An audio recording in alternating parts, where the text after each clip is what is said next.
আসসালামু আলাইকুম international news বাংলায় আপনাদের স্বাগতম। শুরুতে থাকছে শিরোনাম। গ্রিনল্যান্ড ঠিক কী কারণে দরকার জানালেন ট্রাম্প। বিক্ষোভে উত্তাল ইরানে নিহত অর্ধশতাধিক। ট্রাম্পকেও পতনের মুখে পড়তে হবে, হুঁশিয়ারি খামেনির। গুলির মুখে বুক পেতে দিচ্ছেন ইরানিরা, রক্তে লাল রাজপথ। ইরানের ৩১ প্রদেশে ছড়িয়েছে বিক্ষোভ, ইন্টারনেট বন্ধ। মার্কিন প্রেসিডেন্ট ডোনাল্ড ট্রাম্প বলেছেন, চীন বা রাশিয়া যেন ভবিষ্যতে গ্রিনল্যান্ড দখল করতে না পারে, সে কারণেই যুক্তরাষ্ট্রের গ্রিনল্যান্ডের মালিকানা প্রয়োজন। তিনি স্পষ্ট করে জানান, গ্রিনল্যান্ড নিয়ে যুক্তরাষ্ট্র কিছু একটা করবেই, তা অন্যরা পছন্দ করুক বা না করুক। শুক্রবার হোয়াইট হাউসে তেল কোম্পানির শীর্ষ কর্মকর্তাদের সঙ্গে বৈঠকে ট্রাম্প বলেন, যুক্তরাষ্ট্র এখন পদক্ষেপ না নিলে রাশিয়া বা চীন গ্রিনল্যান্ডে প্রভাব বিস্তার করতে পারে। তার মতেই যারা বা চুক্তি নয়, মালিকানায় প্রকৃত নিরাপত্তা নিশ্চিত করতে পারে।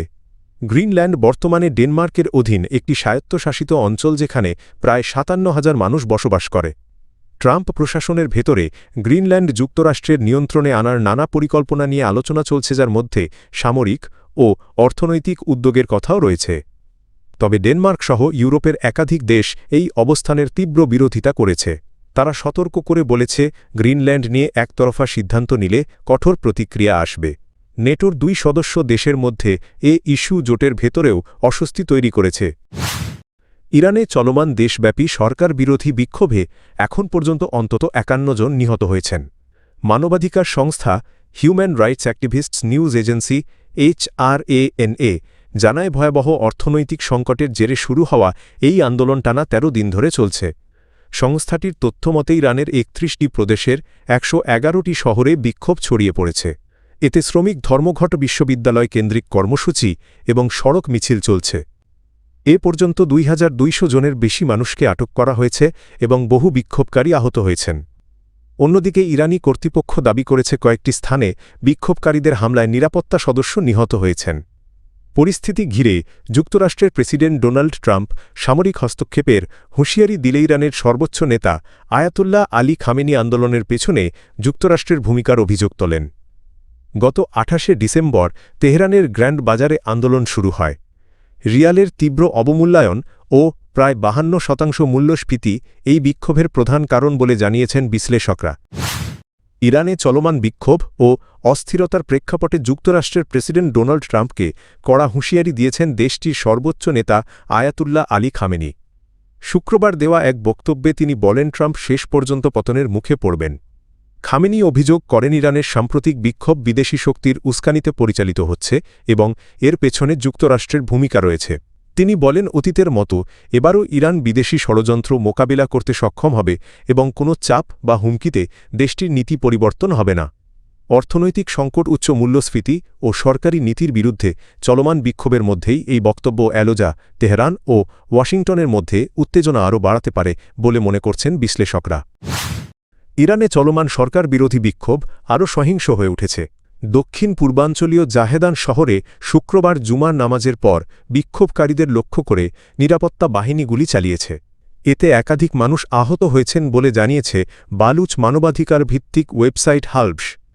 প্রত্যক্ষদর্শীদের বরাত দিয়ে বলা হয়েছে, মাক্কি মসজিদের আশপাশে শান্তিপূর্ণ বিক্ষোভ ছত্রভঙ্গ করতেই এই গুলিবর্ষণ করা হয়।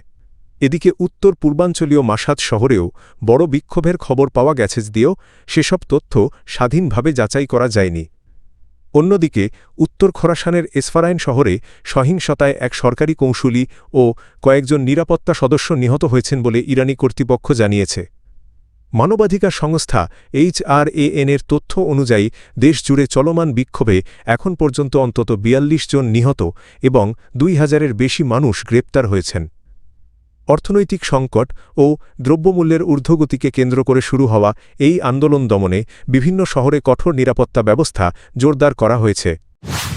ইরানে নিত্যপণ্যের দাম বৃদ্ধি ও উচ্চ মূল্যস্ফীতিকে কেন্দ্র করে শুরু হওয়া বিক্ষোভ দেশজুড়ে ছড়িয়ে পড়েছে। বিক্ষোভের ১৩তম দিনে এটি ইরানের সব ৩১টি প্রদেশে বিস্তৃত হয়েছে। পরিস্থিতি নিয়ন্ত্রণে হিমশিম খাচ্ছে নিরাপত্তা বাহিনী। দেশজুড়ে ইন্টারনেট সংযোগ বন্ধ রাখা হয়েছে। মানবাধিকার সংস্থাগুলোর তথ্য অনুযায়ী সংঘর্ষ ও দমনপীড়নে এখন পর্যন্ত অন্তত ৪৫ জন নিহত হয়েছেন, আহত হয়েছেন শতাধিক এবং ২,০০০-এর বেশি মানুষ গ্রেপ্তার হয়েছেন। পশ্চিমাঞ্চল সহ বিভিন্ন শহরে বিক্ষোভকারীদের ওপর গুলির অভিযোগ উঠেছে। বেসামরিক মানুষের পাশাপাশি নিরাপত্তা বাহিনীর সদস্যদেরও প্রাণহানির খবর পাওয়া গেছে। ক্রমবর্ধমান উত্তেজনার মধ্যে কুর্দি অধ্যুষিত অঞ্চলে দোকানপাট বন্ধ রেখে সাধারণ ধর্মঘট পালিত হয়েছে। তেহরান আবাদান সহ বিভিন্ন শহরে বড় জমায়েতের খবর মিলেছে। মানবাধিকার সংগঠন বলছে বুধবার ছিল আন্দোলনের সবচেয়ে রক্তাক্ত দিন। এই পরিস্থিতিতে জাতির উদ্দেশ্যে ভাষণ দিয়ে জাতীয় ঐক্যের ডাক দিয়েছেন ইরানের সর্বোচ্চ নেতা আয়াতুল্লাহ আলী খামেনি। তিনি বিক্ষোভের পেছনে বিদেশি শক্তি বিশেষ করে যুক্তরাষ্ট্রের মদদের অভিযোগ করেন এবং ডোনাল্ড ট্রাম্পের পক্ষে কাজ করলে কঠোর ব্যবস্থা নেওয়ার হুঁশিয়ারি দেন। এদিকে প্রেসিডেন্ট মাসুদ পেজেশকিয়ান সহিংসতা এড়িয়ে সংযম দেখানোর আহ্বান জানিয়ে জনগণের দাবি শোনার কথা বলেছেন। বিশ্লেষকদের মতে অর্থনৈতিক সংকট, মুদ্রার অবমূল্যায়ন ও পশ্চিমা নিষেধাজ্ঞার প্রভাবেই সাম্প্রতিক বছরগুলোর মধ্যে সবচেয়ে বড় এই বিক্ষোভের সৃষ্টি হয়েছে।